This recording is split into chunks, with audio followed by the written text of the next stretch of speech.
I read every single Colleen Hoover book. Colleen Hoover is a polarizing figure. On one hand, she's one of the most popular authors of the last decade, outselling the Bible in 2022, topping numerous bestseller lists, and achieving a dizzying amount of success considering that she self-published her first novel. On the other hand, she's frequently been criticized for the quality of her writing on YouTube and other websites, and in certain literary circles is viewed as a schlocky, overrated romance author. And weirdly enough, after reading all of her books, I think both of the popular views of her are true. The quality varies wildly. Some of these books I absolutely loved and some of them I despised. So we're going to go through all of them and assign each of them a 1 out of 10 point value, then go through the top and bottom 5. Your favorite booktuber either really loves it or really hates it. The pseudo-incest plot is more interesting than the romance the book actually focuses on. Some people write about murdering their children to cope. I could go the rest of my life without reading another one of these poems. The female love interest is always right, even when she isn't. All they're doing is having sex and talking about what happened in the first book. I like seeing what all these characters are up to after the end of the first book. Really interesting exploration of miscommunication and complicated grief. Melodramatic as all get out, but incredibly entertaining. Well, I guess that's as good an excuse as you can get for infidelity. She should have gotten extra prison time for naming her daughter Diem. Cute, but not especially noteworthy.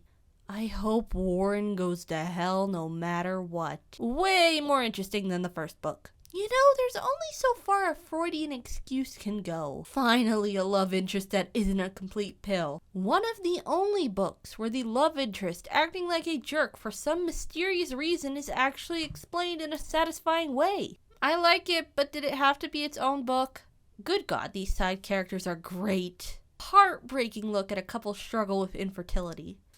I'm so happy everything worked out. She might have forgiven her family, but I sure as hell didn't. I am so happy a main character in a romance novel made a smart decision about her own future. That's it? I didn't know you could get a hangover from reading 20 books in the span of about a week, but I sure had one after reading all of those. Bottom 5 at the bat. Maybe not. Warren may be one of the most insufferable characters I have ever come across. As a side character, and maybe someday and maybe now, he's okay, and even has some good moments, but being in his head is absolute torture.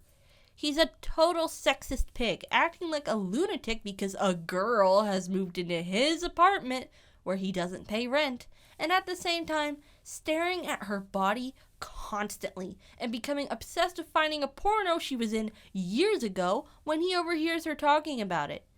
All he and Bridget do is fight and have sex. They are by far the worst couple in the Maybe Someday trilogy. Ugly love. This would have been better if it was just the step-sibling plot. What are you doing, step-bro?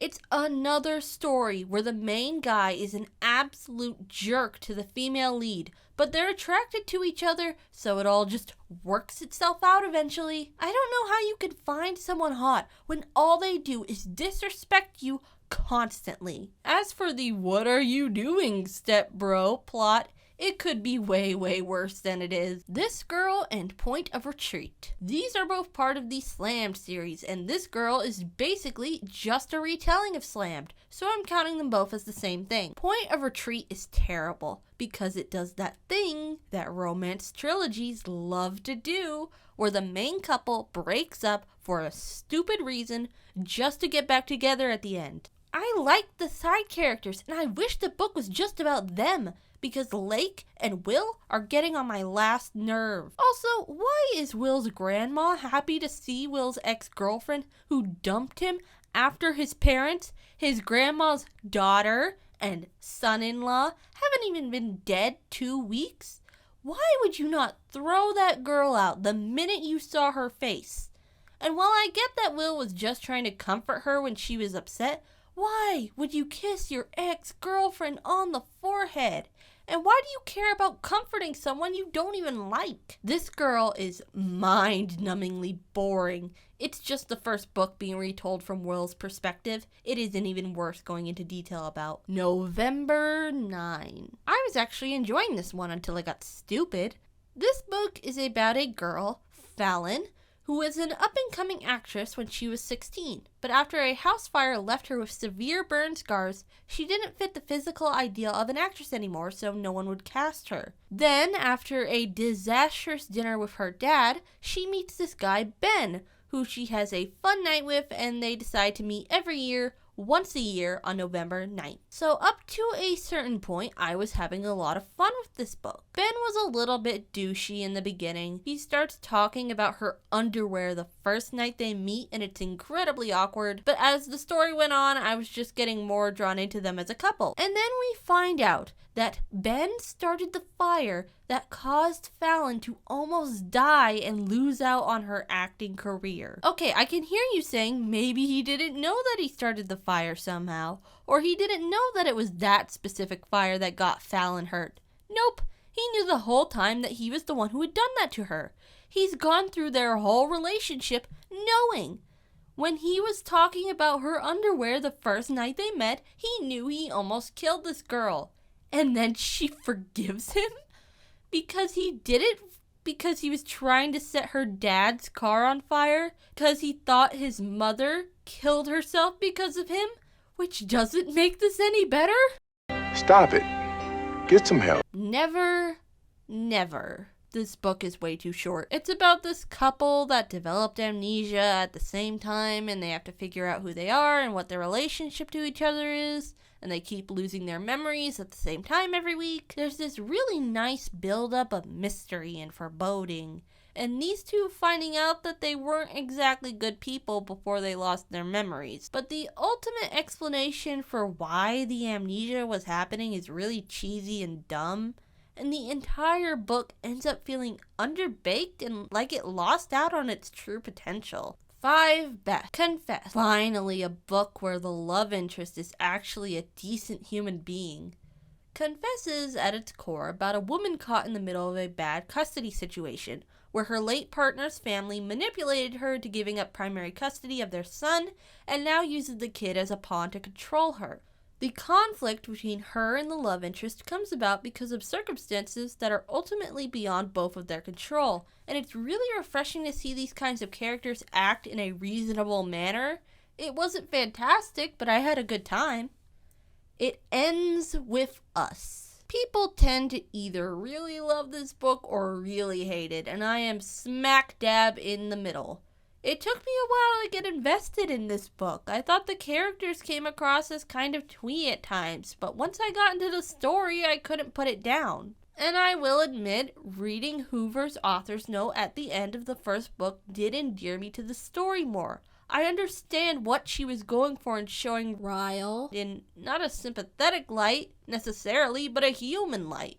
Because he is an incredibly troubled man with a bad past, but the thing is, it's not an excuse. And even though it didn't make my top 5, I did enjoy the sequel, although there was one line towards the end that bugs me, talking about how Gen Z is one of the kindest generations. I just thought it sounded like kissing up. Regretting You. This book was so refreshing because I found none of the characters unlikable or unsympathetic, even when they were making bad decisions. Regretting You is about a woman who's left reeling after the death of her husband and sister, and after she comes to the realization that they were having an affair. So her teenage daughter, who is absolutely heartbroken after the death of her dad and aunt, has no idea what was going on with the two of them, and the mom is determined to keep it from her because she doesn't want to tarnish the memory of arguably the two most important people in this girl's life. It's really sad and interesting, and I was invested right from the get-go. It's my favorite standalone book of Hoover's. I really liked this one. Hopeless is about a girl named Sky who forms an unexpected romance with a troubled boy at her school named Holder. And I like to think of it as the anti-November 9, because this is another book where the male love interest has pertinent information that he doesn't share right away.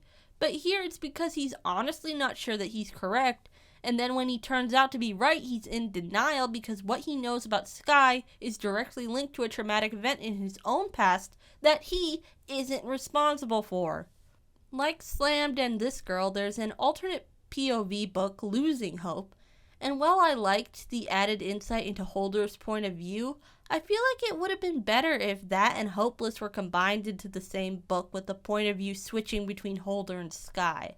All your perfects. Infertility is something that millions of couples suffer from, and it can wreak havoc on relationships. With it often comes emotional and financial strain, and that's exactly what tears apart the main characters of All Your Perfects. This book flips back and forth, first showing us how Graham and Quinn met and fell in love, and then where they are now after trying unsuccessfully to start a family. Something that I really appreciated about this book was that there was no rainbow baby by the end. Unfortunately, that's the reality for a lot of people. Sometimes you just can't have what you want, and you have to learn to live with it and appreciate what you do have.